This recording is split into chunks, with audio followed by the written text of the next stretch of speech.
Okay, it says it is live, and I'm going to do the old 30-second check to see if everybody can hear me or not. I will send a little brief chat here.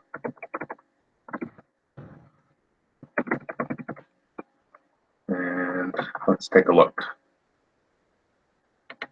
Still showing as not live to me right now, but oh, there it goes. Alrighty. So 30 seconds. Looks like I have sound. All right, good. Got my first message from Moose Drooler. I will just let this go a little bit, and so folks catch up, and then we can have a little bit of a Q&A if you want, and then we'll jump into the geek list, which I need to bring up. I posted at the top of the chat and also in the description of the video and all that good stuff. So maybe I'll just post a link in the chat again. There it is. Okay.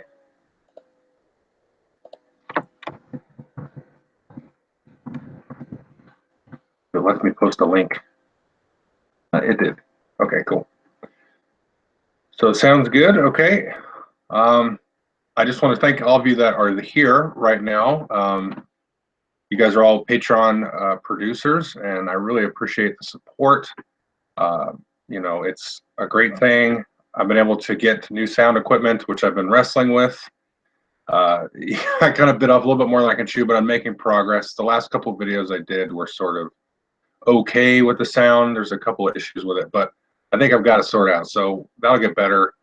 And, you know, my visual part of the video has gotten better. They're now 60 frames per second, which actually makes a huge difference. And I just appreciate the general support anyway, financial or otherwise. It just, you know, helps me keep going and stuff like that. Just, you know, the back and forth feedback is really a big part of it for me. You know, just commenting, asking questions, giving me your opinion on a game that maybe I liked and you didn't like, or vice versa. All that kind of stuff is what really makes it fun. So I'll let that kind of catch up. So I've got the geek list here. I got to play almost 30 different games. So that was pretty good. And if you don't know much about the event or not heard about it, I know I've spoken about it in the past. I didn't go last year because I went to BGG Con last year. And I can only take so much vacation time. So I'd like to really go to both. The nice thing about Sasquatch is it's very small, about 120 people go. It's an invite-only thing. Basically, there's a game group over there in Seattle area in Bellevue, and they're also in Portland and stuff too. And they get together. I think it's like a once-a-month kind of thing normally. And then Jennifer Geske, who sort of runs all that, she has some folks go and grab all the Essen games. I think they get like at least one of every copy. And then they bring them all back and then sort them all out, excuse me, and bag them up. And then everybody gets a chance to play them for the course of about, let's see, Wednesday, Thursday, Friday, Saturday, and then there's stuff happening Sunday. I didn't go on Sunday, but so about 5 days, and then you can just play, and they get copies of the rules and all that stuff, and they put them in like kind of a Dropbox thing, and so everybody can download the rules and be looking at them and, you know, catching up beforehand. So it's really fun, and a bunch of my friends that are in my game group here in Spokane. I live in Idaho, but I crossed the border to go to Spokane and play over there. So most of us go. I think there's about, I think it counted as like 10, 12, something like that of us that go over there. And so, and then there's some folks that live over there that we know that used to live over here and stuff like that. And we've become friends with people there. So it's kind of like just an extended game group. So it's really fun atmosphere. And then you kind of bounce that with BGG Con, which is nice because I get a chance to meet all the people I know from the internet. So kind of 6 1/2 dozen. But I will just jump into the list. So if you look at the list there, Feast for Odin is the first game that I played. So the first couple here I played just before going to the convention. And Feast for Odin is awesome. It would probably be my game of the show. There's a couple others down the list. It really made me question whether I want to keep Caverna, which sounds lame after one play, but it kind of had that little bit of card aspect that I missed from Agricola. So the cards aren't really as prevalent. You get them kind of like during the game. You go to a worker placement spot and you get the card then. So you don't get a big hand and there's no drafting or anything. But they can kind of like coax your strategy and give you kind of different options and combos and things to go through. So that's kind of a nice addition to the game. And then it has the whole Caverna thing where there's like 80 action spaces or whatever to go to and just do different things. I guess in Caverna, it's not the 80 action spaces; it's the 80 different, development buildings and tiles and stuff. It's more Agricola-like with the action spaces. But you have that sort of wide open smorgasbord of things. Sort of like Fields of Arl, which I haven't played, but it has that similar thing with like 100 actions. So it has a nice combo that, and the theme actually works really well because you have the Viking theme, and you go out and you do. You might go hunting, you might go raiding, you might work on building up and collecting different sort of livestock and like turning it into goods, and then getting crops and turning those into different goods. And the game comes with these trays that have all the good tiles in there, but the rules tell you how to organize them, so you can see sort of the progression of like, okay, if I start here, I can flip this good over to the next good, which is in the next tray. And then from there, you can see what you can take an action to transform it into another good and so on. So that's really cool. And the trays basically make the game playable, because if you just had like all these different piles, it would just be a nightmare to go through and figure out what goes into what and all that stuff. So that's really neat. And like I said, it just kind of gives you this sort of playground that you can live in and move through all these different areas. So I look forward to playing it again before I do a review, because I only played it the one time. And there's a lot to it. And it has the whole spatial thing where you like cover up parts of your island and, all that kind of stuff. So that was actually sort of irritating, through that first play. I was like, man, this is such like a just bolted on thing. But then as you kind of progress and you kind of get used to it and you kind of figure out what you can do and what kind of actions will help you cover it up more. Because if you don't cover it up, you would just get a bunch of negative points. But it actually works. It actually kind of like grounds the game into something different and sets it apart from Caverna and Agricola and all that stuff. And yes, Tom asked if it would be my favorite Uwe game, and I think Caverna certainly is. There's something I just like about that game a lot still.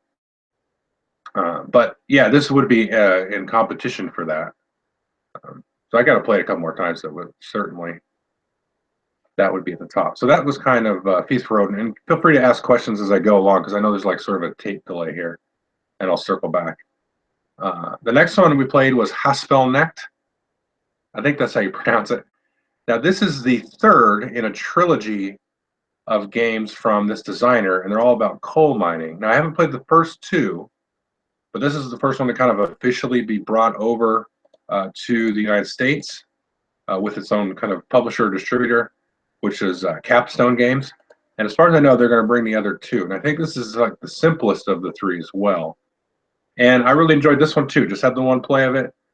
Now this one is sort of kind of dual-edged, because the way that you take actions is this really weird and funky thing. It's better that I would like show you in a real video. But you pick these action discs in a strange way, and then you kind of allocate them in these different stacks on your player board. Now that whole action disc thing is like not thematic at all. It just it's super strange, but it really is cool from a mechanical perspective. But that is not thematic. But the way that your player board kind of grows and you kind of excavate your mine and you kind of upgrade your workers, and the way that you distribute the action discs actually on your board is pretty thematic. So that's kind of an interesting thing. So it's kind of a light-ish, medium-ish sort of Euro that plays in 90 minutes. And I'm definitely going to play it again. But, I would say I'm definitely strong and high on it, because it's really interesting with the whole action thing. And then the sort of like special ability tiles. If you're following on the Geek List, I've got some pictures of the games. Those kind of hex tiles. You can kind of arrange those in different orders. So it sort of acts as a tech tree where people start placing tokens on the top row and then kind of working your way down to adjacent tiles. And you can kind of jump to a tile that somebody else is on, so sort of piggyback on top of that, but you usually have to pay them like a sort of a fee to do that. So that's really neat too.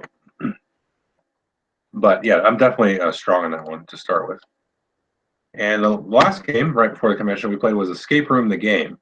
I actually played this with my family. I think not the day before I left, 2 days before I left. And this is easily the best like escape room board game that I've played. Well, I've only played 2 others, but the other 2 were fine. Well, the one that was a Kickstarter I actually really liked. The other one I'm not real sure about. But this one was great. It actually comes with 4 escape rooms, and in the rooms you actually will like open these envelopes, and they'll give you like sort of like a little map or picture of the room that you're in. So we played the prison break one, and we had that, and you had to kind of look for clues in the room, and there were other little pieces of that were in the envelopes to look at, and little puzzles and things, and sometimes they referred back to the room, so you had to sort of say, okay, we found this here, how does that relate to this maybe this drawing or something that we found in the room or something like that.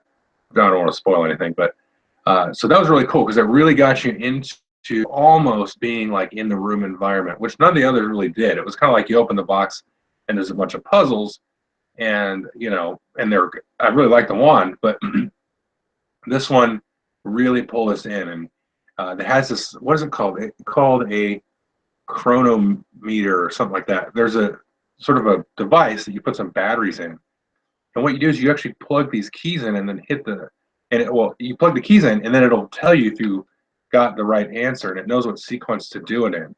And that's without you having to configure or set up anything. And like it's smart enough to know that like, okay, this is a valid key entry and you must be on the first of the 4 rooms or whatever, and then it knows from there what the next solution will be. And the keys have like these letters and numbers and shapes and things, and all the clues will guide you into putting those keys in there in the right order and everything. And if you get it wrong, it actually reduces your time left by a minute. So you can't just sit there and randomly put keys in. Maybe you'll get it right, but all of the wrong answers would just reduce your time to nothing. So that was amazing. And we're going to play the second room, I think, this weekend. And so this might be a review that goes up next week if we get to that. Because my wife really enjoyed it, and also my son. We did the 3 of us.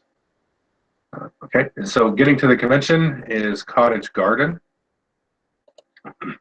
This was really cool. Now this one has some production issues. You have to like sticker the main player board, and there was some weird like translation issues with the rules. We actually started an aborted play and then played it, and then I had a chance to play it again. And so once we kind of got over like we were playing it was super wrong. Once we kind of got over all that, then I was like, oh, this is actually really cool. So you sort of like patchwork, but you have like a general player board, has these cross-section grid, and then you sort of take turns. You're restricted to a certain row as this little token moves around. You've got to grab stuff out of that row or like through a corner row. Sometimes it'll go across the corner. And you take one of those and add it. Now you can actually sort of like pay these tokens to add ones from this display of pieces that are on the side of the board. So you have like this currency.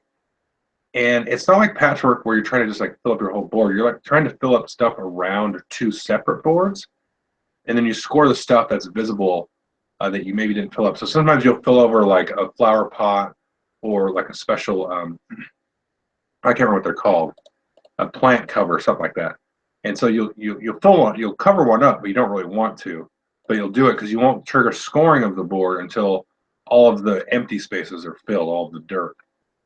But you have 2 boards you can kind of work between, and then the way the end game kind of shakes out is very interesting because you don't want to leave yourself kind of with a half completed board because you'll start losing points in that last kind of trip around the board if you don't do it right. So there's a cool kind of efficiency things happening there. And again, it plays with 2 to 4 players. You do lose a little bit. I played quite a bit of patchwork on the app and stuff, a little bit in person, but you lose a little bit of that really sort of long planning thing where you can see the whole row of all the pieces. But I don't think you can really do that with a 4-player game with a ton of AP or without a ton of AP. So I don't know that I'd want to really play this 2-player because I don't know. Well, actually, I try it. I got to try it, but it really does a good job working with 3 and 4 players. Next one is M.U.L.E. or actually, is not how you pronounce it. I don't know how you pronounce it, but it's like or something. And this one was kind of disappointing because it seemed really cool when we had the rules explained to us, and it has this really cool kind of action selection thing where you pull this tile out of a bag and slide it into this 9x9 or 3x3 grid. So there's 9. So you'll shove them down and you'll knock one out, which maybe you can pick up and put in front of you to score in different ways. But then the row that you pushed it into the column, you can do the actions depicted there on those tiles. If you look in the rightmost picture there, you can kind of see that. And you kind of do different things like collect money or get the ability to draw extra cards or play extra cards or, you know, different things like that, and move your boat along this river.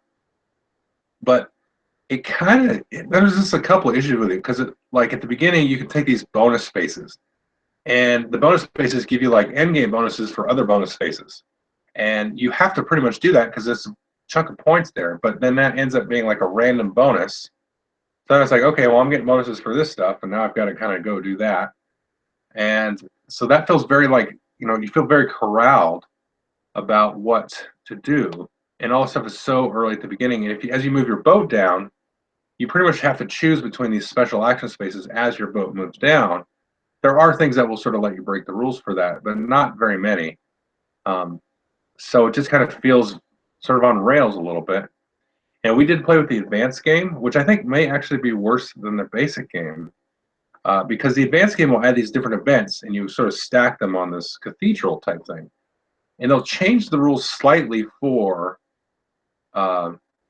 different like things in the game. So sometimes things will be cheaper, some things will be more expensive, or at the end of the round you have sort of like a feeding phase. You've got to discard, you know, certain tokens or whatever. And because of that, you don't get to really chain anything and do anything neat. Because at the beginning, we're like, oh, okay, so I can do this. I could spend these two, they're like little bird tokens. You spend these to do this other thing. So you can set up like cool little combos. But, you know, like half of the rounds or more, you were like, oh, well, I can't do that because I've got to pay this extra thing. And I can't do that because at the end of the round, I've got to have these two to discard or have money to be left over to discard, or I'm going to lose points or something. So it's just like, oh. So maybe the basic game is better because you won't have those restrictions, so you have a little bit more freedom. And maybe it's better with less players because we did play with the full 4 players, and that was super like just confining. And maybe if you play like 2, it's a little bit more open-ended. You can kind of plan a little bit more and maybe play around with the space a little bit more. I don't know if the rules change for 2 players though, so I'm not sure. Let's see. Next one is Mechs versus Minions, which I've already reviewed and played a bunch. We got a couple of plays in, and we had 1 loss and 1 win. And I guess there might be spoilers in those pictures. Not really, but I mean, it's a great game. I don't really talk about it more. If you have a question about it, go ahead and ask it. But it's really, really fun. And I'm glad that to have played it, and can't wait to finish out all of the scenarios. And the next one is Bloodborne, the card game, which I was actually surprised was really fun. It's a lunchtime game, so if you know me, you know I like to have those quick games. This would be perfect for lunch. And the other thing I like about it is it's got like an Ameritrash vibe. You know, most lunch games are like kind of Euro-y or economic-y, or they're like a trick-taking game or something. This is really just way in your face, and you can be really sort of devious and nasty about it. But it gets to the point where it's like there's so much of it that you're really just trying to be careful. And it's not like, oh, I got screwed at the last second. It's like, no, you were just getting screwed the whole game. And but you've got to really play around it, and you know, try to like, okay, there's a monster that appears. We're all going to kind of try to contribute and fight. But maybe this is the round that I back out and I sort of bank all the points that I have saved. Because if you haven't banked your points and you get killed, you'll respawn, but you'll lose all the points that you sort of collected. And there's kind of this like end game point collection with these different tracks for killing some of the certain types of monsters and things. But it's really fun. It's kind of like Libertalia or what's the other game I don't like? Citadels. And so you have this kind of role revealing type of thing. Everybody has the same set of cards, and then you sort of deck build a little bit and get new cards in in your deck as you, or in your hand as you sort of escape and everything. So it's really fun. I definitely recommend this one. Lots of fun. All right, the next one is Ave Roma. This is definitely my least favorite game that I played by far. I mean, it's so bad. Like, I don't even want to talk about it. But it has like all these crazy worker placement spaces, which are attached to cards, or well, you'll like activate cards, or you'll collect the cards, and you will sort of manage these different resources on your board, these different tracks, and you spend the different resources. Sometimes you'll have excess resources if you bump on the track. You have this surplus resource that you can spend, and a couple of different tracks that you move around, and it'll unlock these spaces for these end-game bonuses, these senator cards, and it's just like the same thing over and over and over again. And the length of the game is purely dictated by the size of the decks. But the rules they give you this things like, hey, if you want to make a shorter game, take out some of the cards if you feel like it. And we started playing with the like just all the cards because it was like us a suggestion. And it was like, holy cow, this game's going to take 6 hours because we haven't made a dent. So we said, okay, we're just going to randomly reduce it down all the cards to like a manageable thing. And so we looked at some of the suggestions. We're like, okay, well, we've taken out about this many cards, so we reduced it down and thinned the deck out. And it was still like, okay, even if we had played the game this long and we're just about to finish, I still was done with it.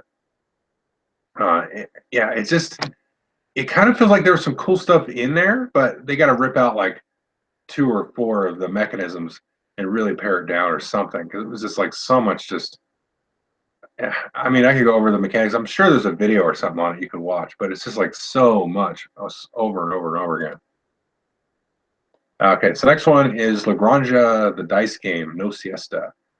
Played this a couple times. This is great. I don't usually like Yahtzee games where you cross off stuff and then everything like that, because it just always feels the same. I do like King of Tokyo, but that's because it's just kind of wild fun.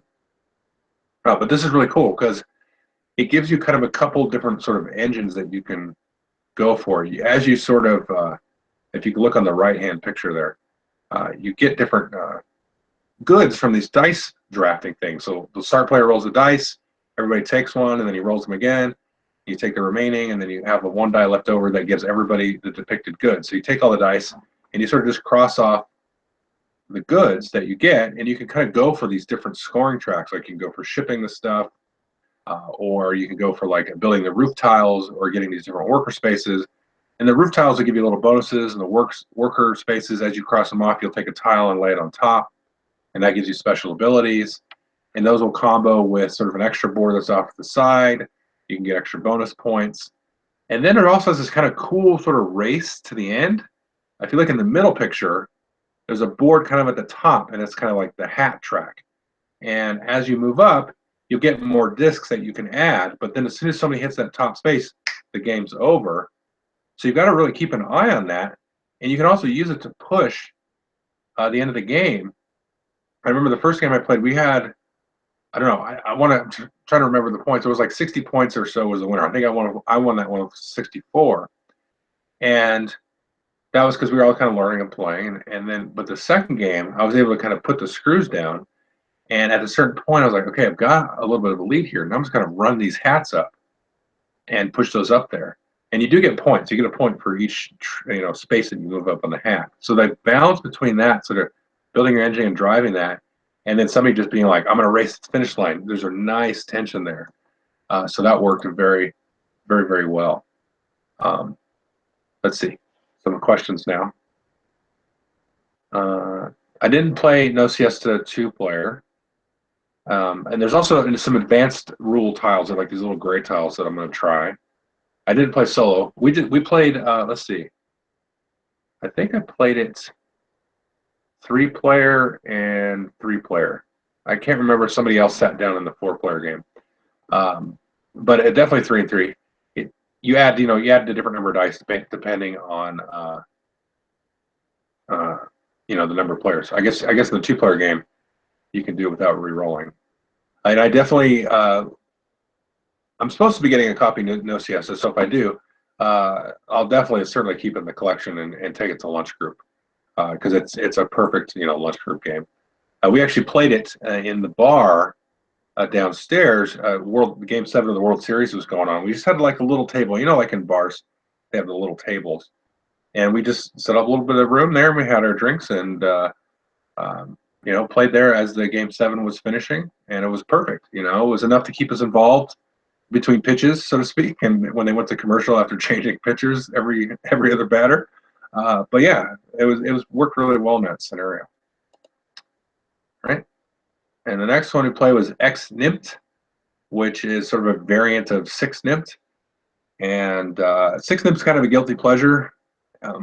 It's not, a lot of people hate it, and I get it, but it's one of those that I've brought out with maybe like new gamers or something. And it's one of those games you can play, but the game isn't really the important part. It's kind of just sitting there chatting, but the game is still interesting enough that it keeps you engaged, and it gives you sort of an opportunity to kind of talk smack or just kind of, have a fun time with.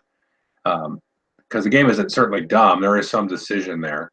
And this is kind of a different variant where you instead of, you have different length rows. I don't want to go on all the rows of 6-nimmt, but if you played that, you have different length rows, 3, 4, and 5, instead of all of them being 5, and then collecting them. And so when you collect them, because you have the little horned cow things on the cards, you want the ones with the least, or you don't want to collect them if you can at all. So as you're playing these cards, you don't want to end up collecting them, and there's different rules for that. If you're familiar with 6-nimmt, that's kind of the same rules. But in this game, instead of putting them directly into your score pile, which you want to be 0, you could put them in this your own kind of row, and then you kind of build your own row where they have to be sequential as well. And if they're there, they're not going to score you any points. But if you trigger something where you have to sort of recollect your own row, sorry for that, I will cancel this. I get random calls. Yeah. Anyway, so that will keep ringing probably. Okay, sorry. And so you have your own row, and if you recollect them, then you score double the cows. Sorry, I'm distracted. And if they're in your hand at the end of the game when somebody goes out, then they're only worth 1 each. Hello, you have reached the phone.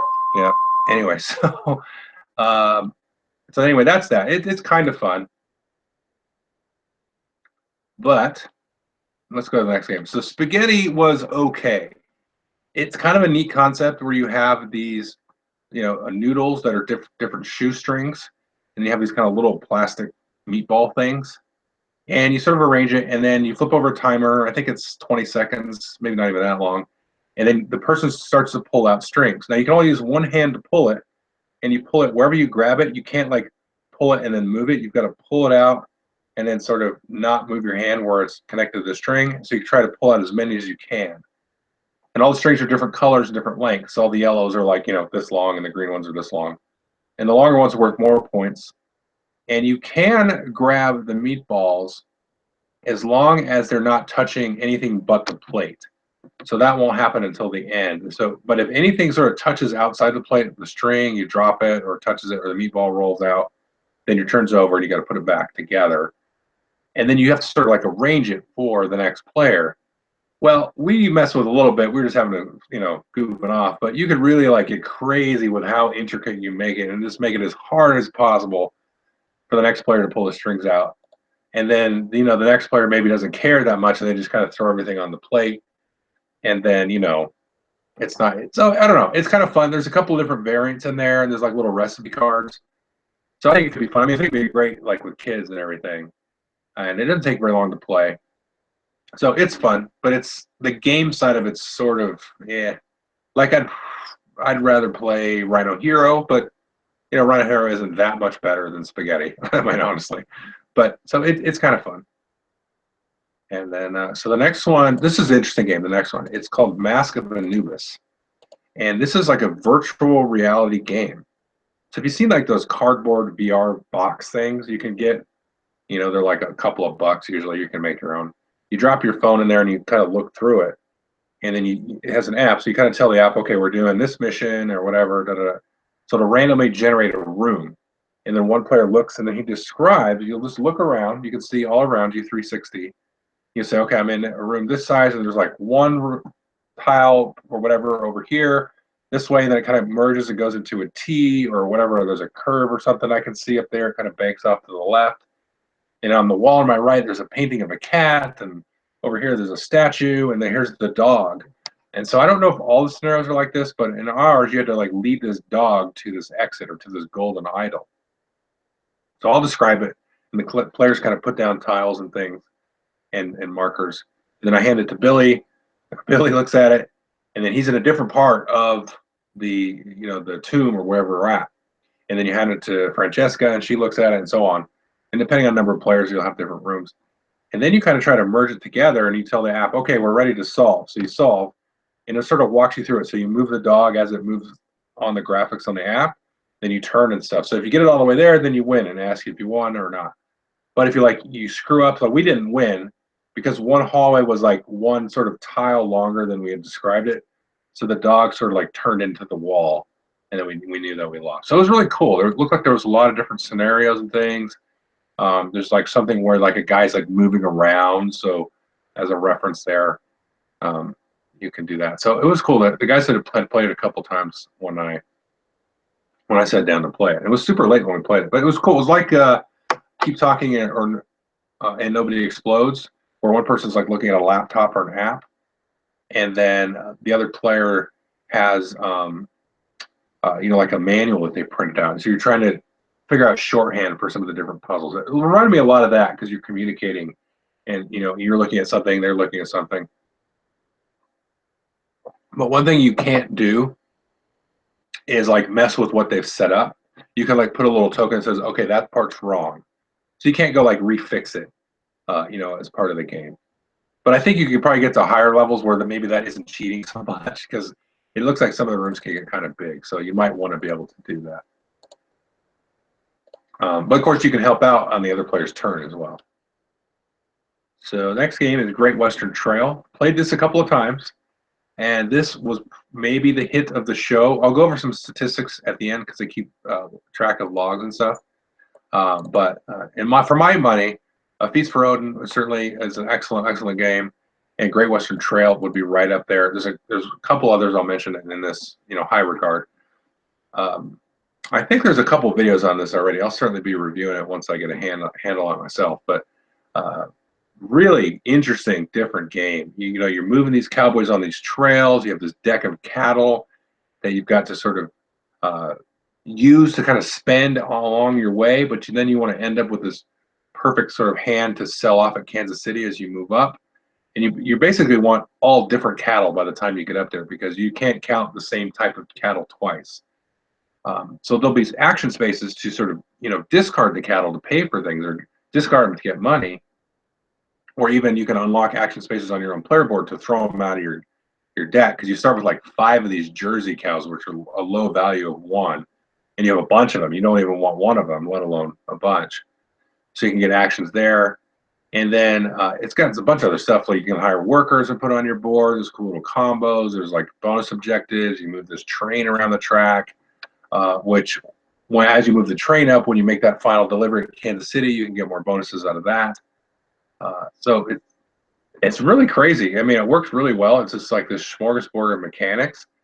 But you compare something like this to the Ave Roma or what was the other one, Ulm. This all makes sense thematically, and it works, and your actions are really sort of digestible. It's like, okay, I'm going to move him here. You can move him so long along the trail based on your speed. Not your speed, but like your movement.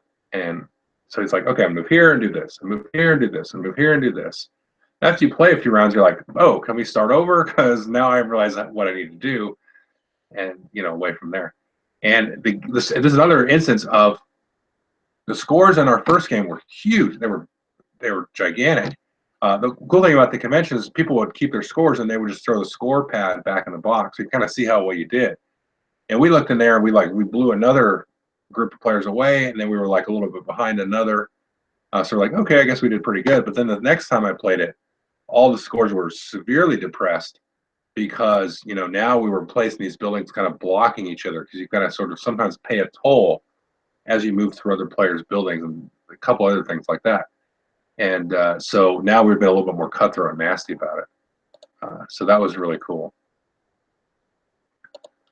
So yeah, that Great Western Trail. I mean, this was like one I was like, man, I would play this a lot because I mean, it kind of reminds me of Kalis, sort of.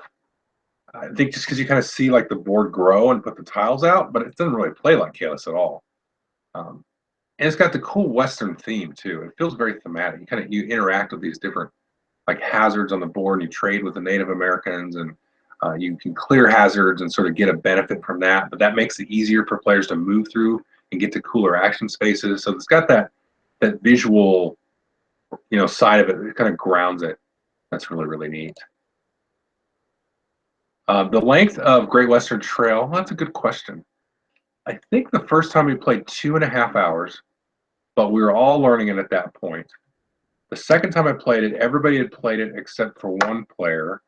But he's a pretty adept player. I played a few other games with him. So he would, something he would pick up right away. I want to say that took about 2 hours. Both games were 4 players.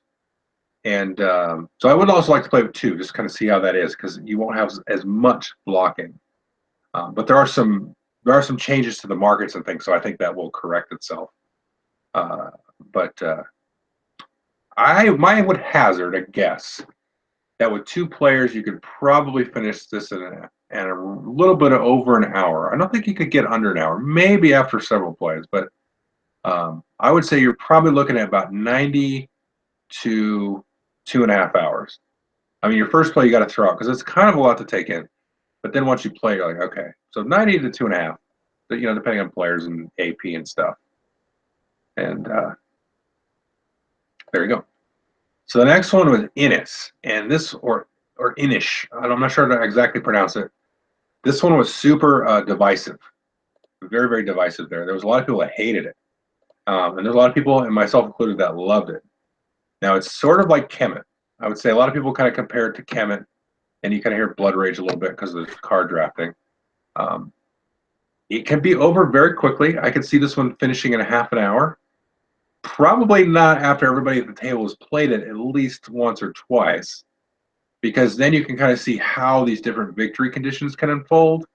Because the premise of the game, there's 3 different ways to win.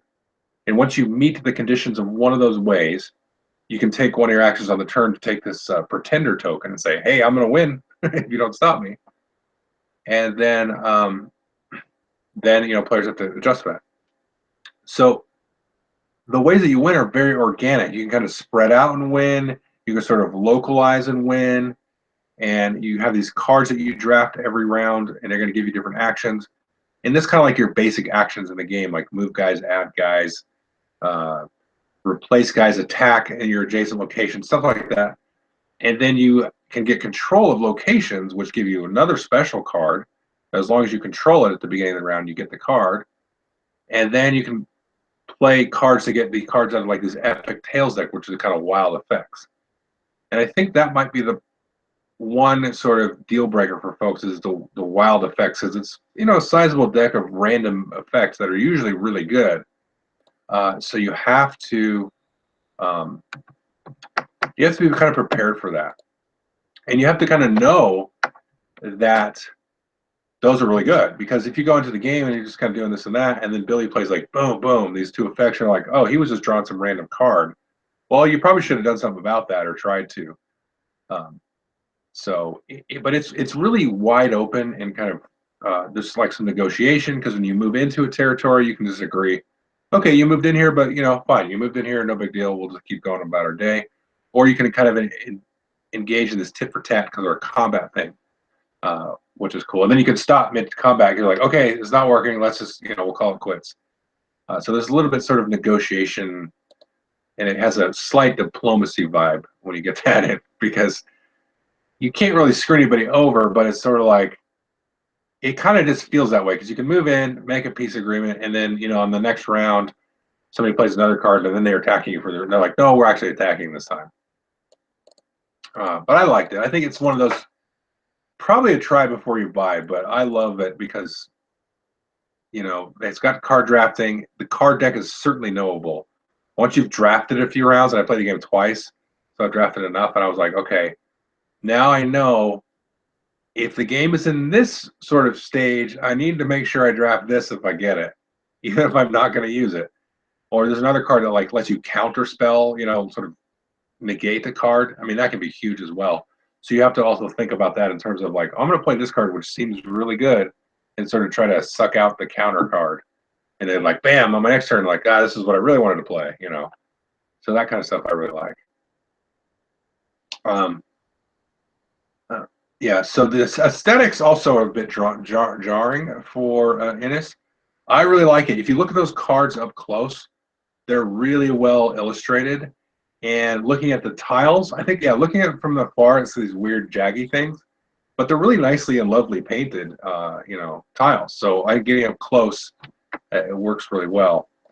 The end game with Kemet, or with Innis, is a lot like Kemet because you kind of have that declaring thing where you have to declare that you're the winner, and you kind of everybody gets one more kind of hit at you. So you have to want to be in a position where one of the conditions is, you know, you need to be in 6 territories. Well, maybe try to be in 8 and then declare that you're going to be the winner or something like that. So there's a lot of that end game sort of weird tension. It reminds me mostly of Kemet. So that is Innis. And the next one is 13 Clues. And I didn't really like this one. Now, I don't think really the game is bad, but it really reminded me a lot of Sleuth. Now, Sleuth is the game where you have these like deck of jewels, and everybody got their own hand, and then you had one that was sort of tucked away, and everybody had to guess what that is through deduction, asking questions about what was in everybody's hands and stuff. And you have these sheets to mark everything off. So this is similar. Everybody gets a hand, but then you distribute the cards in front of other players, in front of their shield, so they can't see them.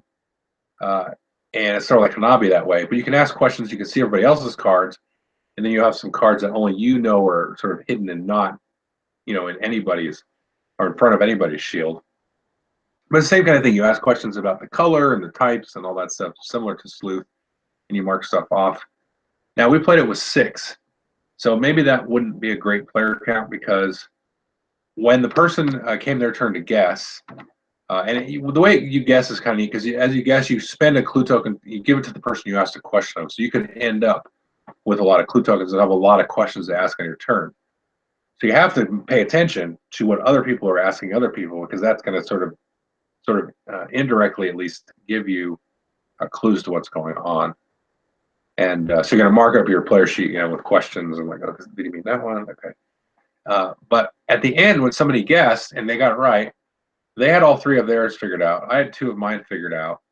The player to my left had 2 of theirs. Somebody else had all 3 of theirs. They were going to win on their turn. And it was just like I just needed like one extra clue to sort of narrow down that 3rd card that was in front of me. And I was like, guys, this felt really random based on the turn order. So you just, you know, as long as you pay attention and you played a few of these kind of games, you kind of know what to mark off and stuff. So it didn't really feel like anything new. So yeah, I don't know. The whole Nabi thing was a little bit of a pain because you had to like look at other people's cards, and then, you know, try not to look at yours and stuff like that. But I'd rather just play Sleuth or Clue even. And the next one is Pandemic Iberia. This was actually kind of a surprise because when I sat down, I was like, I don't really feel like playing Pandemic, but you know, they invited me to play with them as I was there, and so I was like, yep, okay, let's play. And it was fun. I had a good time. It's basically Pandemic. You collect sets of cards. You try to go to a hospital type place to solve or in this case, it's not find a cure. It's like you just are doing research on the disease because you don't actually cure it. So the rules play a little bit differently, but it's basically the same. And you lay out railroad tracks, and so that will help your movement. You can move much faster across the board at that point. And there's also lots of different variants. We played with one variant where the cubes, as they come out, they would actually gravitate towards these different colored hospitals. So you can only solve or, you know, research a yellow disease at the yellow hospital, the yellow research station, you know, if you played the original Pandemic. Because it was, you know, specific for that. Well, then the yellow cubes will start to move towards it. Well, as it does that, that's going to trigger these epidemics and stuff like that, or outbreaks. And but the outbreak rules are like a little bit different, but it still counts as an outbreak. So we had that, and then there was some other rule variant we played with, but there was a few others in there, and you had kind of different roles and things, and there were sort of like these Uh, it's a spoiler for Pandemic Legacy. I had a thing that was in Pandemic Legacy in one of the roles here, so I was like, oh, that's cool. So that was pretty cool. It's a good game. If you really like Pandemic, I would totally get it. Um, and it was definitely better than the Pandemic Cthulhu one, which I also liked. But this one just had like a lot more to it, and I can see playing this one a few more times because of all those different variants and stuff. Next one, Railroad Revolution. This is from What's Your Game, and this is an awesome game. I would probably put this in potential for best of show. What I do, Feast for Odin, and then Great Western Trail. Innis would be up there for me, but a lot of people didn't like that, so that would be right underneath. And I'd certainly put this up there, like sort of that tier 1.5. Not maybe tier 1, but it's still tier 1. It wasn't the best. It'll still be in the top tier. And this is really fun game. It's one of those Euros where it's like, oh, this is a fun Euro. You can kind of do whatever you want. But it's a point salad, so if you don't like that kind of thing, then that wouldn't work. But it gives you all these different options to do. You get these different colored workers. You can get more, and you have basically 4 actions you can do. But if you take the action with a different worker, it'll give you a different bonus, or the cost will be different, and so on. But the interesting thing about the game, which I kind of didn't really like at first, but then as it happened, like it happens a ton, you get used to it. Depending on what you do, where you're laying track or building stations and stuff, you may trigger a deal. There'll be like this little deal icon with these 2 hands shaking. And then you draw the top tile, it's face up, but you get the top tile of the deal. And if you trigger it, you get to look at it, and there's 2 sort of transactions that you can do. And you can do both of them if you trigger it. And you trade in these share tiles, and if you can pay for it, you can do it. So you kind of try to time it. But you also want to keep these shares, because shares are paid for other things in the game, and you can also just divest them and get money immediately if you need money to pay for stuff. So they have the shares kind of like this dual multi-purpose currency that can be used for a lot of different things. But you can't ever spend money and then get shares. You've got to collect shares through actions on the board. So you can spend that on these deals, but then you pass the deal tile to the person on your left. They can only do one of those. So on your turn, you still want to make sure that you have some shares lingering around in case somebody triggers a deal before your next turn comes around. And then the deal just passes around, and you flip over the next one, and then you've got the deal that you can do. And so you can do these cool things on your turn. You're like, oh man, I'm set up beautiful now for my turn because I kept these shares. And Billy over there can would trigger it. So best What's Your Game I would say is probably Madeira. I haven't played all of them. I haven't played Asgard or Vasco da Gama, or maybe one of their other older ones. But I really like Madeira a lot. This one kind of has that feel like Guess. I mean, it's sort of open-ended like Madeira. This one isn't quite as restricted as that one, though, because you had the sort of you kind of start off slowly that game, but opened up over time. This one kind of just is open up from the beginning. So this one could give it a run for the money, I think. This is definitely my second after that. All right, the next one. I guess we're over halfway. Secret Hitler. I guess this isn't an Essen release, but we played it a couple times. I already played it. And this is exactly like the Resistance, sort of. It has a lot of different tweaks and variants, and it's different special abilities and stuff that'll come into play. I mean, this surely could be an offensive theme for people, just because Hitler and Nazis are offensive, period. But it has a kind of a jokey kind of thing. So I mean, if you have somebody that would be sensitive to that, I mean, certainly don't break this out then. But it's cool. It really works well as a social dynamic in terms of figuring out who's a fascist, who is a liberal, because you have fascists and liberals, and then one of the fascists is Hitler. All the fascists know who Hitler is. Hitler has no idea who anybody is. And so there's a few different win conditions. If Hitler gets elected chancellor, which has to be chosen by the president, then the fascists would win. If you get too many fascist laws, they're kind of like missions in the Resistance. They come up and they get voted on. But it's a little bit more interesting how those get chosen, because you're really voting on the chancellor and the president. And then the laws are somewhat randomized, but you can kind of, sort of BS about that. So it kind of reminds me of Dark Moon or Battlestar Galactica Express with that. You can lie and say, oh, all I got was red cards, you know, which you might have gotten. So it works really, really well. It plays pretty quickly. Excuse me. Too much talking.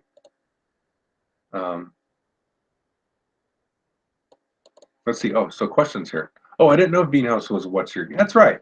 I always know that as a Z-Man game. Okay, well, that's a different story then. Beanhouse, huh.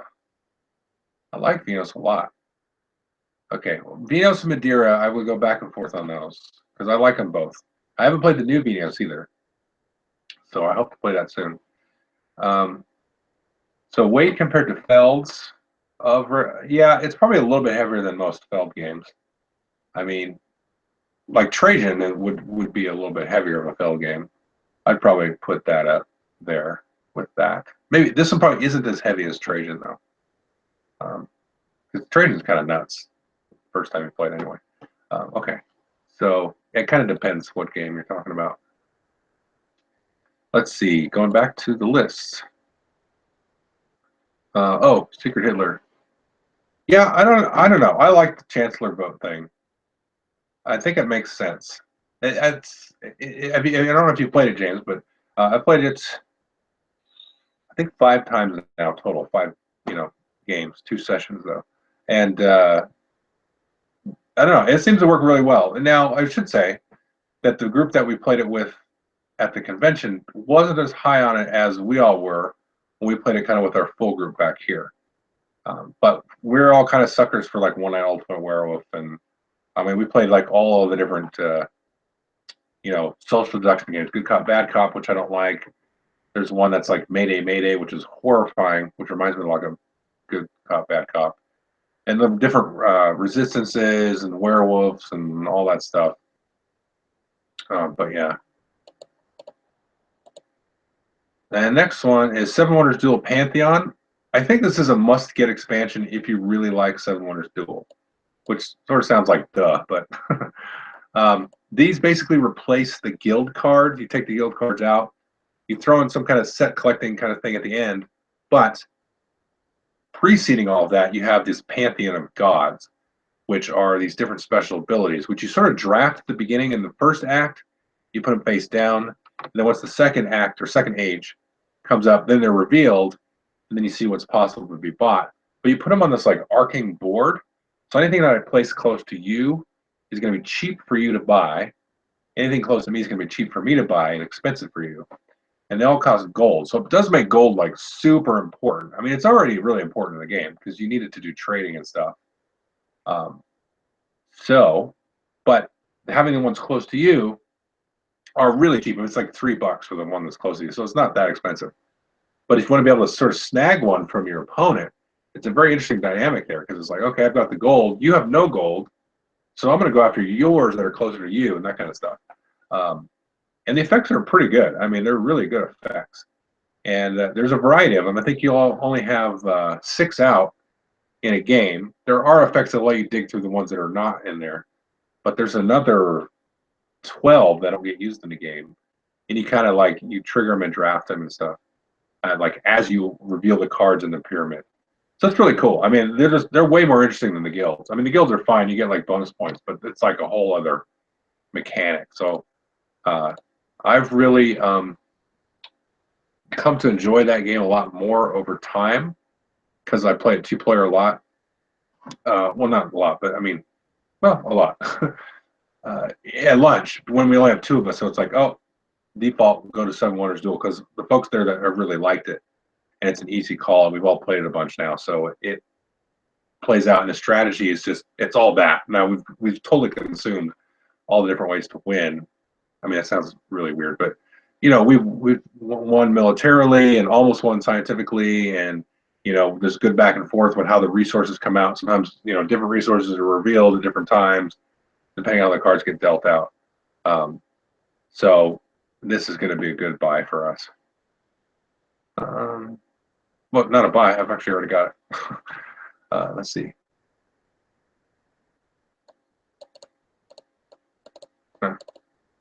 Okay, I was just reading a comment on the Secret Hitler. Sorry. So there. Like I said, the other group didn't really like it as much. So moving on to Macroscope. This is cool. It's not really a game though, and I don't know that I ever want to play it again. You have this like giant stack of drawings, like hundreds and hundreds, really thin paper. And then if you look at the pictures there, you have these like little circular tokens covering it up. So you stick them in this big cardboard contraption, and then you roll the dice, and then you can remove tokens that have the same number as the dice, and they'll slowly reveal this line drawing, and you can make guesses and stuff. And you start off with these little crystals, which are just points. And if you guess right, you get more crystals. And you play through, I think, 10 rounds. There's a little round tracker off to the side.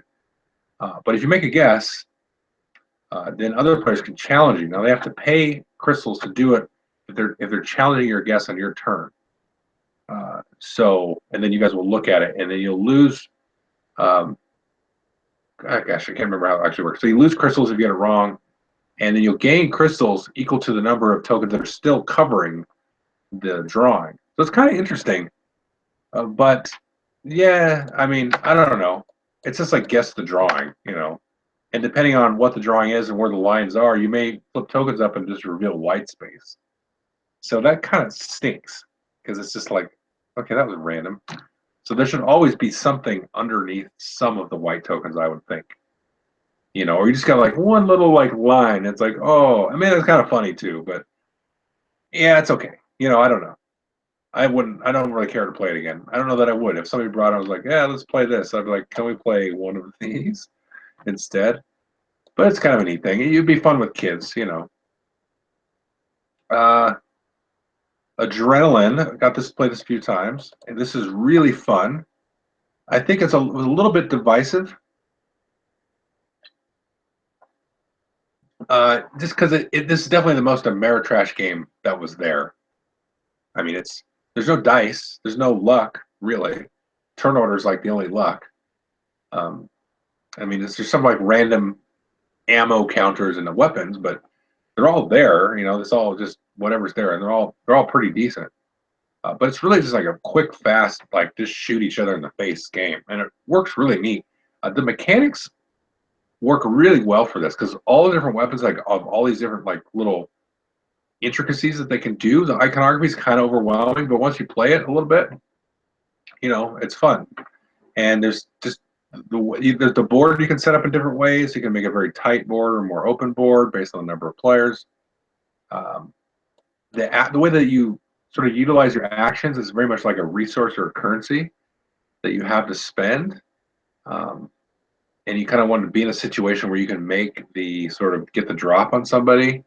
It's pretty cool, but it's all super streamlined. I mean, it's a really refined design. So, you know, it doesn't feel super random or just weird. You think about it, it's trying to do a first-person shooter in a board game, and it really, really works. Like if you like playing first-person shooters on the computer, I think you probably love this, and I do. I mean, it's really fun. You know, if that doesn't excite you, if first-person shooter board game doesn't at least intrigue you, then I would just not play it. Because it really feels like that. It feels like a Halo or Quake or Unreal Tournament or something. It's a lot of fun, and the graphic design is pretty cool too. I mean, it's pretty basic, but it's fun. So the next one is a Fabled Fruit, and this is super interesting. We played this, I think, 5 times or so.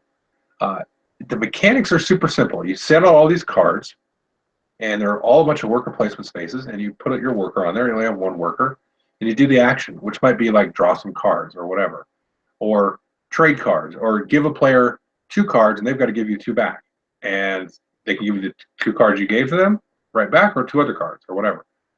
So you're trying to collect a set of these fruit cards in your hand. And what you can do is instead of moving your worker to one of the cards to take an action, you move it to one of those cards, and then you pay the cost at the bottom with the fruit card in your hand, and you collect it, and you just flip it over and put it in front of you. And then as you buy the cards, you'll take another worker placement card and put it out on the table, which the first time you do this, it's going to be a brand new action. And there's 4 of each of these. So as you play through it, and so you're buying the cards up and keeping them. And then the first player to get to like a certain number of bought cards wins, depending on the number of players. But then you'll reveal more actions. Well, that continues to the next time you play the game. So all the cards that you bought, you just kind of throw out or put in the bag or whatever, and then you have your next set of actions for the next time you play. And by the end of that game, you'll have changed those actions a little bit. And then there's hundreds of cards. I think there's probably, I'd have to look again. There's probably 60 in the box or something, because there's 4 of each. And the actions get more sort of interactive and intricate, and like some of them will create like a market space, you know, and they kind of evolves from very simplistic to, you know, a little bit more complex and stuff. So I really, really, really like this game. A lot of people really like this game as well. I'm really looking forward to playing this at my lunch group and sort of just, I mean, I may not get like a lot of reviews of other games from my lunch group after we play this, because I'm like, well, let's play this for 2 months, you know, and just play it forever. And because I can see my lunch group really liking it. And one of the guys in my lunch group, he's in my game group too, and you know, he loved it too. So he's really excited to get this out on the table with the lunch group. So that's a really cool concept. If you've got like a lunch group or just a light casual gaming group, or you know, you want to break this out as like a filler to play a couple of times. I mean, this could eat up, you know, hours too. I think we played it 5 times, and I could have kept playing in a different situation. Like I could have played for another like 2 hours just to, you know, see it and keep going. Let's see, questions. Yes, you could totally play this with an 8-year-old, I think. Because the nice thing is, you know, like I said, the actions are early on are very simple, and you can kind of use that as a learning game, and maybe even just play like a learning game where you don't change the cards out, and then you slowly, you know, introduce more complexity. Now, I haven't scanned like all the way through the deck because I don't know if there's any like super crazy card or anything, but yeah, I think so. 8, I don't know. 8 seems young to me for some reason, maybe, but I think they could certainly get the mechanics of it. There's some interesting stuff as you kind of go through the deck in terms of like there's a little bit more subtle strategy there. You know, nothing over the top, but so the next one is Coal Baron, the Great Card Game, and I have not played the board game, but this was really fun. This was kind of a surprise as well. Really cool kind of worker placement stuff. Everybody has a hand of these number cards, and you play these to these different sort of stacks of piles of cards on the table, collect coal, you know, build trains and run trains, get special action cards that let you sort of break the rules, and get contracts and bonuses that you can add on to your contracts. But you have to play the worker placement cards in ascending order. So if I play a 1 next to the coal collection place, the next card has to be a 2, or it has to be 2 1s to combine to make a 2, and the one has to be a 3, or add up to a 3, and so on. So that's actually kind of an interesting thing. That's pretty cool. I guess there's something in the board game kind of like that, but it was really cool, and it was kind of interesting how to you kind of mitigate the card draw, because like certain coal will only go to certain train cars, and when you run the trains, you have to pick a color and only do that color train and stuff. So there's some restrictions, and you have to kind of work around that, but that actually worked really, really cool. The next one is Solidified the Reformation. Yeah, this one I gotta play it again, I think, because it's a lot like Campaign Manager 2008, which isn't a very good game. It kind of tries to be like Twilight Struggle Light, but man, just go play like 13 Days or something like that. Or there's another game that was like that, and there's another game that's about like a trial or something. Anyway, there's a few other Twilight Struggle Light games that are really good. This one might be better than I'm giving it credit for. I'm not sure, because we only played it once, and you have to do this like card drafting thing. You don't have to. You can use the beginner cards, but that's boring. You do this card draft. You kind of draft through your own deck, and you only use 15 of the 45 cards. But yeah, I don't know. It's like this big tug of war thing, same as Campaign Manager. You have to move this marker and have this other marker here, and then they move it back, you move it back, and then you move the other one, and it's like this back and forth all over the place. Excuse me. Yeah, I don't know.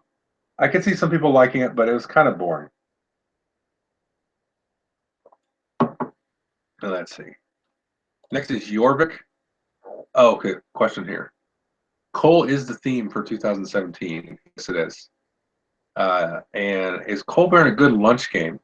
I don't know. It goes a little bit long for a lunch game. I think it took us about an hour to play, and that was with 4. And it's a lot of table space. So one of the things with the lunch games, you don't want to take up a ton of table space.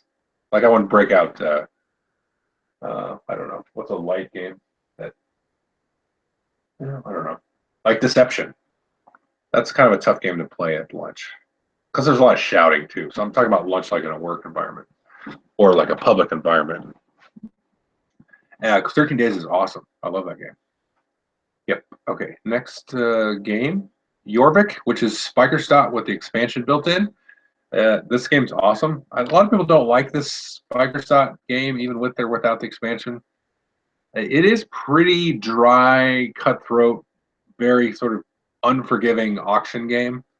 But I really like it with that, and it definitely works best with a full count. You want like a 4 or 5 player at the table at this. I still like it with 3. It's fine. But it's best with the 4 and 5. It's terrible with 2 players. Like it's not a good game with 2 players. First time I ever played Spikerstadt with just by itself was 2 players, and it was awful. It's so bad with 2 players. The box should say 3 to 5. I mean, it works. You can play it with 2, but yeah, this is terrible. And I do like the theme better on this than Spikerstadt. You kind of like you're fending off Viking raids. You're sort of creating merchants and craftsmen. It just fits. It just works better. The theme before was fine, but it works better. This one is all icons, which is more problematic for the expansion cards because they're a little bit more intricate. And the base stuff is all like goods and collect goods and trade goods for that, so it's pretty simple. And so the effects though from all the expansion cards were text, and you could just read it and be like, okay, that's what that does. Where everything is expansion or is icons because the language barrier, they don't have to print multiple copies of the same card. So you got to kind of dig through that, and that was simple for me because I could kind of digest that, like, oh yeah, that's that card. I remember that card. And go from there. But once you do it, the iconography makes sense. You just have to. It's got a nice like lookup sheet where just the icon on the card. You just go find the type of card. Oh, it's this one. This is what it does. Everybody gets it, and you go from there. I would. I don't know if I'd replace Spikerstadt with Yorvik. I mean, it's basically a straight reprint of the game. Yeah, I don't know that it's not different at all. It's the same game. I mean, as far as I could tell from playing the cards, it's the exact same game. All the cards are the exact same. It's just, I think if you really like the Viking theme over the other theme, then yeah, I guess you could replace it, but I don't know that I would. Yeah, I don't know. It's just a tough call. And yeah, I think you got to definitely learn. I don't know. You'd learn the deck, but the thing is the cards come out in a completely different order every time, and that really makes a difference in how useful a card is going to be. I could go through it in detail probably. This would be a good like long view podcast if you guys ever listened to that. I'm not sure if they did that. I'm not sure if they did Spikerstadt, but this would be a good like deep dive kind of thing because the cards in the order they come out are it's gonna be so different. Especially if they end up in like there's like a top row for the expansion stuff, and then there's kind of the general row for the base.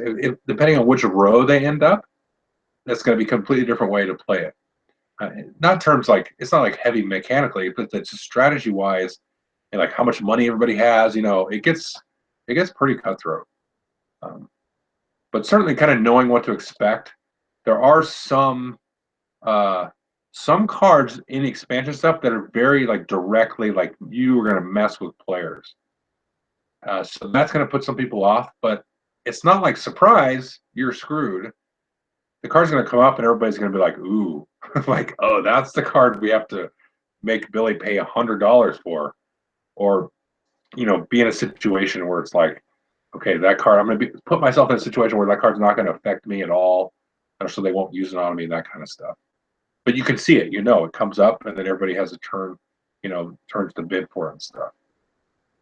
But yeah. So that's the first page. Just got a handful more. And next one is Klask, which is awesome. I mean, I'm going to keep that. That's just a fun game. It's basically air hockey with a twist, with these little magnetic things, and it's a super fun dexterity game. We played a couple of this to unwind on one of the nights, and it was super fun. And my opponent had never played it before, and literally he beat me 2 out of 3 games. So obviously I'm terrible, but yeah, it's a really fun game. I think there's a few reviews on it, and I know I reviewed it, and you can get it for $45 at Target, which is a steal. I think you can still get it for $45, but next one is Solarus Mission. This was awesome, but the rules were pretty crazy. They're not bad. They're just, I think it's more of a translation thing, because some of the English, you know, the way they sort of put thoughts together was like, what is this saying? And we did actually have somebody, thankfully, come by and help us, who had played it through a full play of the game. None of us had played it. And he said, oh, no, you got to do it like this. And we're like, oh, all the light bulbs are going off. And some of the components, kind of graphic design choices, are a little bit like, why did you do that? Because it's sort of confusing. And once you kind of get through that, like I would say, we only played it once. Our first play was a struggle. But by the end of the game, we were all like, oh man, I want to play this again, but not today, because it took us a while. It was probably about 4 hours with the rules. The next play would certainly go much, much quicker than that. But it was like, I can't do this anymore today, but I want to play this again. It was really cool. So it's kind of like Zaya or Merchant of Venus. You have one ship, you're kind of flying around. It's not really pick up and deliver, but you might go do a mission here and then go build a space station here and settle this planet here and drop a colony off there. And you have like these different special ability cards that you can kind of use for a mission, or you attach to your ship, stuff like that. And it's really cool. And it has this weird like action dice thing where you have these dice on your ship and you upgrade the capabilities and you rotate them up so that when you choose a dice of that color, it's more awesome for you.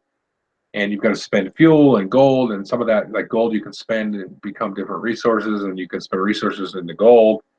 And you've got to, you know, use and burn fuel, and you can upgrade your engines and fly further and faster and all that stuff. Really fun. Like, I've really wanted a game like Zaya. I hated Zaya because it was just like, why would I mine this and I might blow up my ship? Or why would I fly through here and maybe fly into the sun? Or it was like so random. I mean, I really wanted to like that game because I like the whole idea of space exploration, and you know, you've got your own little vessel and you're doing different weird spacey things. This is kind of like No Man's Sky if you play the video game, which I haven't, but you know, you're exploring and just doing cool stuff, and you're upgrading your engine. It was really cool and very thinky after we kind of figured out everything. So that, I recommend that, but again, with all those kind of caveats. I have not heard of anybody bringing Solarus over to the US. I have a feeling Stronghold would look at it because they brought over other Spielworks games, I think, right? Or maybe somebody else would get into it. And who else brings over their stuff? Well, I think Capstone Games would be somebody like that. Or what's the other company I'm thinking of? Who's the company? Oh, Passport Games maybe would look into this. I would really hope that the English rules would get kind of a revamp or just some clarifications or something. Maybe a graphic design overhaul. That part isn't as much as a deal breaker as just the rules being pretty cumbersome. The little discs for the colonies are tiny. They're like little, I call them little allergy pills because they're tiny, tiny, tiny. And I don't know why. There's no reason for them to be tiny. I haven't heard about Kepler 3042. That sounds cool. You know, the art in Solarus kind of reminds me of some of that art that you see in some of those, I don't know if NASA does them, but of the different stars and everything. It has a cool feel with that. So that's kind of neat too. Okay, 2 more. So let me take a drink.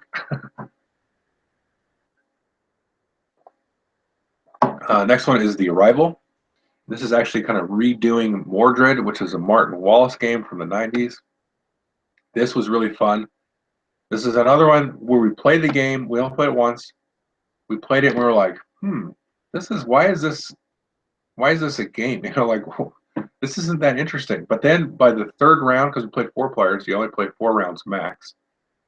We're like, okay, now it makes sense because as the end game sort of starts to approach, and there's kind of like 2 possible end games, it's really like it kind of flips everything on its head. So you can actually end the game early if one of the players becomes a certain level of corruption, and that's going to change based on the number of players. But if somebody gets really corrupt, that will trigger an early end game, and then you look at how you score it. Otherwise, you play a certain number of rounds based on the number of players. But there's also 2 ways to win. So depending on, it doesn't matter how the game ends, but if there are more sort of like demons or whatever invading this land, then the least corrupt player is going to win. However, if the players did a good job of keeping the demons back, and there's more sort of player pieces than there are demons or player locations, then the player with the most fame or the most victory points will win. So that actually adds a very interesting thing. So as you kind of see somebody maybe pulling ahead at victory points, you might try to sort of, I won't say tank the game, because you're not really tanking it for anybody. It's not like a semi-co-op. I mean, it kind of is, but it's not, because you are really trying to hurt the other players the entire game. But you might try to drive one end game condition. So it's not, there's no way to like really tank the game for anybody, and that's kind of the cool thing about it. But it is possible maybe to shift your focus, and okay, I was trying to get the corruption ending, but that's not going to happen. So now I've got to be able to change gears and start colonizing or whatever the area is, and getting more points through some of these different tiles and stuff, and fighting the monsters because you get points for doing that. There's a weird card drafting thing. It's really simple, but it's very weird to explain. So I'm not going to do it. But the way that you get actions and the different types of things that you can do on your turn is this really funky card drafting. I've never seen anything like it, and I really liked it. It was very, very cool. So it's got that too bolted on. Now there's a little bit of luck there, because you might be like, I want to do a lot of attacking this round. You might not be able to do as much as you think. So that might be an issue for some people, but I kind of like, I like a little bit of luck in my games. This is really cool. It kind of reminded me of Studying Emerald, but not like it at all. The mechanics are totally different, but the whole like switching sides thing is it reminds me of that. We can kind of be on one team or the other. Of course, you can choose which team you're on in this. In Studying Emerald, you get dealt that, and you have to play around that and do it in a hidden way. That's none of that here. But I certainly recommend it. And now this is being brought over by, let me bring up the publisher, because this is their first game. It is Games Up. So it's the first game they're bringing out. But like I said, it's an old sort of Wallace design. So yeah, I would certainly take a look at it. So the last game is Flow of History. And this is a weird game. I'm not sure how I feel about it. This is from the publisher of Jiraku, which my group has played to death, and I have still not played it. They all love it. It's a fantastic. It's like a trick-taking area control game. That's Jiraku, and it sounds weird, but they said it works really well. This is the same publisher, Flow of History, and this is kind of like playing Through the Ages or Innovation. It's a civilization game, and you have like this row of cards, and you bid on them. And so you put your little pawn on a stack of tokens. They're all like worth $1. And then if it comes back around to you and nobody's sniped your bid, then you get the card and put it in front of you. And you have these cards that you collect are like different colors, which are different types, like production and like farming cards and government cards and military cards. And you cover up the previous ones of the same color. So you'll have like these different icons from the previous ones, because you kind of splay them out upwards. But whatever the effect is on the top card is the effect that you've got. You cover up the old effect and you've lost it, but you haven't lost the icons. But the whole bidding thing and the sniping, so if somebody snipes it, so I put my pawn on top of 3 tokens, Billy can snipe it. They can pay me 3 tokens, So I get my tokens back. They get the card. My tokens go to like this market area, and then I get half of those tokens, whatever's in the market area, rounded down. So I get a bunch of money. So it's kind of like one of those things, those games where you like set the price, hoping somebody to snipe it from you because you really need money, but maybe you really want the card. And then the cards just do different effects. So when you trigger like a harvest card, you'll get you get more of these tokens, or maybe you'll bring tokens from a big pile into that central market. And there's war cards and government cards with different special abilities. You can get like wonders, and those will trigger like end game scoring. So it's a Civ game, and it's kind of like innovation, really, because it's all these effects, but it's not like innovation where the effects are really crazy. They're very much more kind of like low key. I really like innovation, but if you hate innovation, I would still look at this. It was kind of weird. So it's just you got to kind of see the whole deck play out because there's like 5 ages, and then you go, oh, okay, these are the different points. You get leaders and stuff that you can do.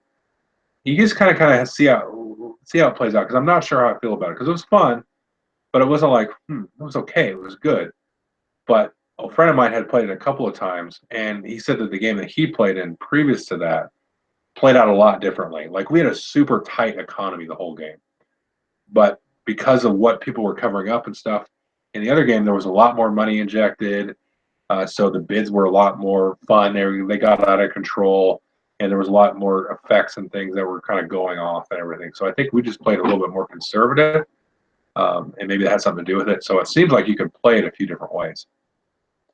So yeah, so something definitely to look at, and something I certainly want to definitely try again at the very, very least.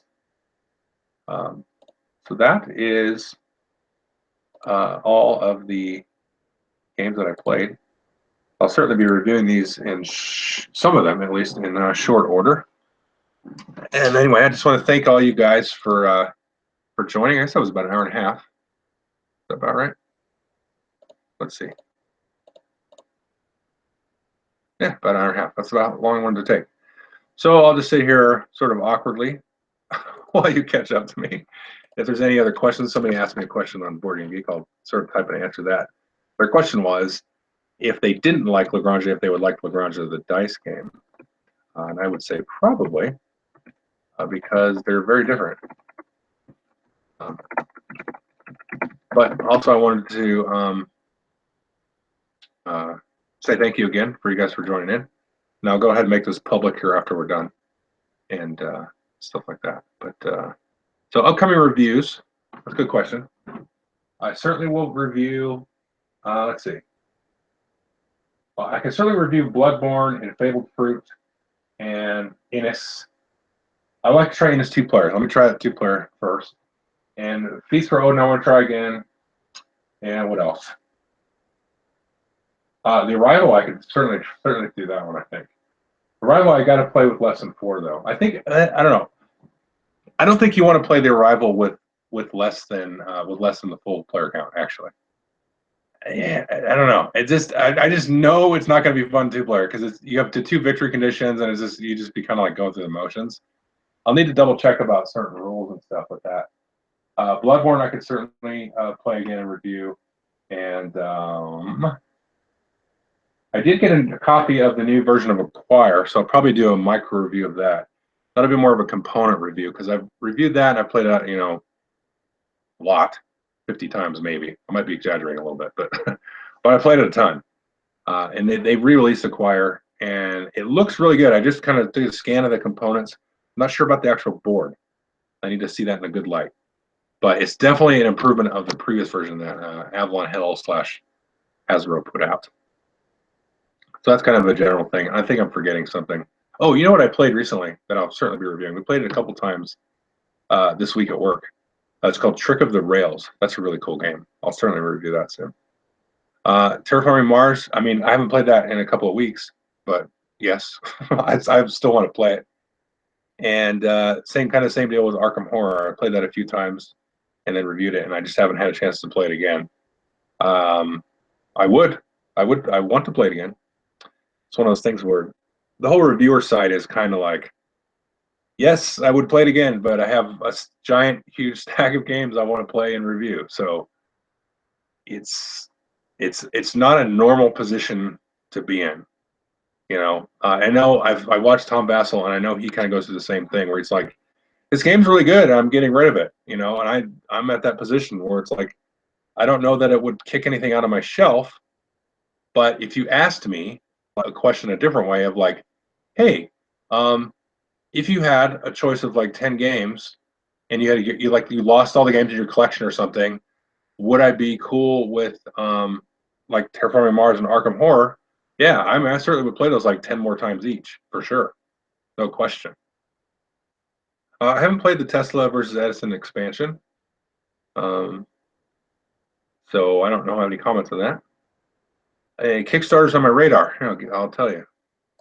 Well, I just backed somewhat reluctantly, but not really. It's called Star Saga, and I wouldn't rush out. It's over. But I backed that for a number of different reasons. Mostly because I'm going to get stuff to add to my Dead Zone stuff, which I have been playing recently, even after the review, and I really like that game.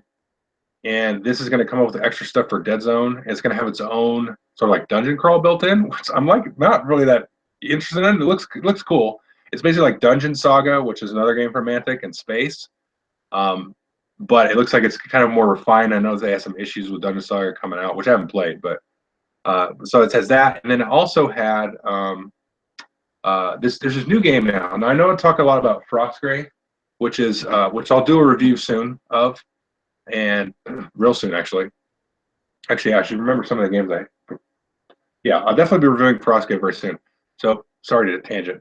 There's another game that's just like Frostgrave, completely different mechanically, but it's basically like a sci-fi Frostgrave. So if Frostgrave is like Mordheim, if you're familiar with that, it's a different kind of special game. Mordheim, it's an older game. Frostgrave is sort of like the Necromunda to Mordheim, so it's a sci-fi Frostgrave. But I'll be reviewing this stuff soon. So a lot of this stuff from Star Saga will be awesome for Rogue Stars, which is the sci-fi Frostgrave, which is like Necromunda. So that looks cool. And then I also backed the Shadows of Brimstone expansion like an idiot because the stretch goals are going to make it worth it. So those I backed, and then One Night Ultimate Alien I backed because I want the carrying case collector's item thing. I was looking at, I won't back these, but ones that I'm interested in was Relic Blade, which is a lot like Frostgrave, so I'm not backing it, but it's kind of more of a family-friendly Frostgrave. It's a little on the expensive side for the amount of stuff you get, but it looks really neat. Like the guy is sort of like the Ryan Lockett of miniatures games, where he designs, he draws, he designs the miniatures, all that stuff looks really cool. But it's just kind of like, I'd rather probably just play Frostgrave. What was the other some of the stuff? I think that was it. I haven't really been into Kickstarter too much, but yeah, that's that. Let's see. Oh my gosh. Now all the questions are pouring in. King Domino. I haven't heard of that one. Lisboa launches. Okay. Yeah, that's the Vital Lacerda game. I'll certainly be looking at that. Rising Sun. Did they kickstart that? No, that's not a Kickstarter, I don't think. It's sort of like a sort of spiritual successor to Blood Rage. I think that's the same game, yeah. That looks cool too. I mean, I'm interested in that. My son has been sort of gaming agnostic lately. He's been tough. He just got his learner's permit, so he's going in this different. And this is kind of where I lost my first son with the gaming. Is like, oh, now he's in high school, full blown teenager world. Well, we did play Escape Room the other day, so I should give him a sort of a shout out for that. But yeah, other than the Escape Room, hasn't played a lot of games recently. So yeah, anyway, that's sad, but it is what it is. The others I have played, and I don't have a copy yet. I was supposed to be getting a copy, but my friend backed the Kickstarter to the T, and he got all the stuff. So we played it, and it was really cool. So if they don't send it to me, I may ask him if I can borrow his copy to review. Because I thought it was a lot of fun. I was really kind of not sure about it, but I like it because has the whole Overlord versus a bunch of players, but you don't have to do like a big old long campaign.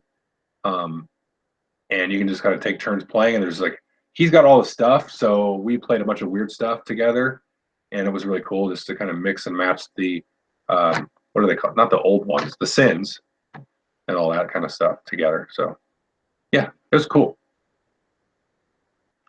I've never played cherry picking in the card game. I don't know what that is.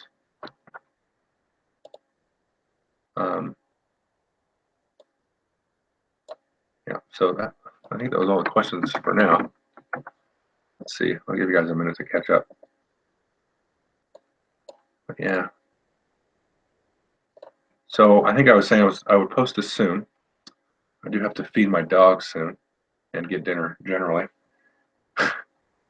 But yeah, I hope if you guys have any other ideas for some of these sort of bi-monthly hangouts, definitely let me know. I'm happy to talk about whatever. I thought this would be a good opportunity, and I know other folks will have interest in this as well. So I guess the next one would be not December, but it would be in January, so I can do it after kind of the holidays and everything.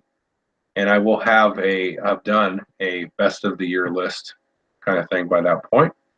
And so I'm actually excited. I'm gonna do something a little different this year. I don't want to spoil it yet, but I think I'll do something kind of fun with it. And yeah, so we can talk about maybe the upcoming year and or something like that, or anything like that. So anyway, thanks for joining. What was my peak here? I think we had 9 or 10 on at one point. So anyway, so I'll post this for other folks, and thank you again. And definitely give me a shout out online or anything for anything, any questions, or just want to chat. So, okay. Thank you, everyone. Have a good evening, and I'll talk to you guys later.